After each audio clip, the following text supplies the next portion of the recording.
Imagine, may oras siya para kay Amira. Pero para sa akin, wala. Alam mo, gigil na gigil kang magpa-tutor dan sa professor na yan. Kasi gusto mo siyang kumbinsihin bumalik ng Nexcelsium. Tama? Yes. Dahil kung mapabalik ko siya, syempre, matutuwa si Dad and ibibigay niya sa akin yung posisyon na gusto ko sa kumpanya. Pero si Nero ng babaeng gubat na yun yung plans mo. Ganito na lang. Bakit di mo ibalato sa akin si Amira? Then, I'm not gonna be your competition sa pagiging CEO ng Nexcelsium. Okay?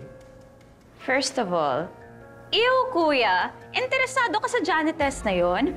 How cheap! Bakit? Di naman kasi araw-araw gusto ko ng steak. Minsan gusto ko ng isaw. O kaya fishball. Diba? So anong sinasabi mo, ha? Sawa ka na sa steak kaya gusto mo naman tumigim ng janitor.